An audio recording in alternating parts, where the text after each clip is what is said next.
দুইজন শ্রমিককে হত্যা করেছে, বাংলার জমি তাদের বিচার করতে হবে। আজকে আওয়ামী লীগ সরকার ক্ষমতার বিনিময়ে বাংলাদেশের মুসলমানদেরকে মুদির কাছে গোলাম হিসেবে বিক্রি করে দিয়েছে। এদেশে মুসলমান স্বাধীন নয়, সমস্ত মুসলমান বিক্রি হয়ে গেছে।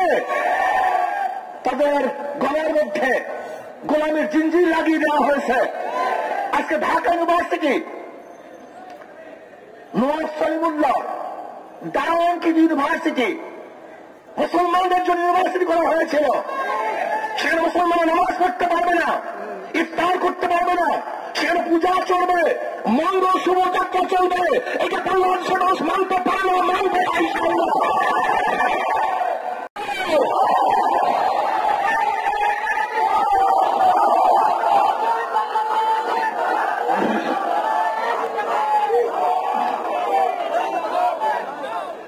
السلام عليكم ورحمة الله وبركاته.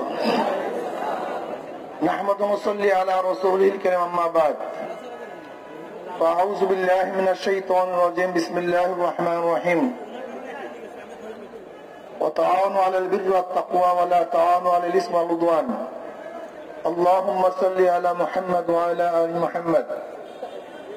ইসলামী আন্দোলন বাংলাদেশ ঢাকা মহানগর কর্তৃক আয়োজিত আজকে এই সম্মেলনের সম্মানিত সভাপতি, নেতৃবৃন্দ, সর্বস্তরের দেশপ্রেমিক ভাইয়েরা আমার, এখানে কেন আমরা উপস্থিত হয়েছি আপনারা ইতিমধ্যে জেনেছেন। ফরিদপুরে দুই সহোদর ভাইকে বেঁধে রেখে সারা রাত নির্যাতন করে অবৈধভাবে হত্যা করা হয়েছে।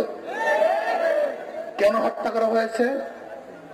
তারা নাকি মন্দিরে আগুন দিয়েছে, অথচ প্রমাণিত তারা মন্দিরে আগুন দেয় নাই, তারা কাজ করতে ছিল।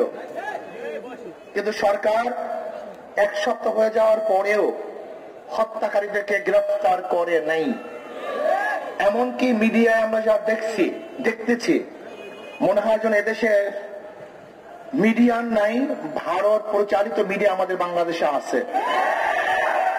সব জায়গায় তো ভারত, কে এমপি হবে, কে মিনিস্টার হবে, কার চাকরির পদোন্নতি কখন হবে, কোন জায়গায় হবে, এ তো আমাদের দেশ নির্ধারণ করে না। এমনকি আপনারা জানেন আমাদের নৌবন্দরগুলি কি অবস্থায় আছে অনেকেই জানেন না। যদি আমাদের দেশের কোনো জাহাজ মাল খালাস করে, সেখানে যদি ভারতের কোনো জাহাজ আসে, আমাদের জাহাজ সরে যেতে হবে, ভারতের জাহাজকে মাল খালাস করতে দিতে হবে। আজকে আমরা কি দেখেছি? শ্মশান পূজা নাঙ্গা তলোয়ার নিয়ে করা হচ্ছে, নাঙ্গা তলোয়ার নিয়ে। আবার নিউজ দেখছি যে শ্মশান পূজা উদ্দীপনার সাথে উদযাপন করা হয়েছে। বিবিসি নিউজও করছে দেখলাম, এবং অনেক নিউজে দেখছি। আমি প্রশ্ন করতে চাই, আমি ধর্মীয় ব্যাখ্যা চাই। শ্মশান পূজা তলোয়ার নিয়ে করা হয়, এর ধর্মীয় ব্যাখ্যা আমরা চাই। যদি ধর্মীয় ব্যাখ্যা না দিতে পারে, তাহলে আমরা মনে করব এর উস্কানি। এবং যারা এর পক্ষে নিউজ করেছে তারা এদেশের নাগরিক নয়, এরা এদেশকে ধ্বংস করার চক্রান্তে লিপ্ত। মন্দিরে যে আগুন দিয়েছে, আপনিও তদন্ত ভিত্তিক তাদেরকে বিচার করেন, আমরা এটা দাবি করছি। আর যারা অবৈধভাবে দুইজন শ্রমিককে হত্যা করেছে, বাংলার জমি তাদের বিচার করতে হবে। আজকে আওয়ামী লীগ সরকার ক্ষমতার বিনিময়ে বাংলাদেশের মুসলমানদেরকে মুদির কাছে গোলাম হিসেবে বিক্রি করে দিয়েছে। এদেশে মুসলমান স্বাধীন নয়, সমস্ত মুসলমান বিক্রি হয়ে গেছে।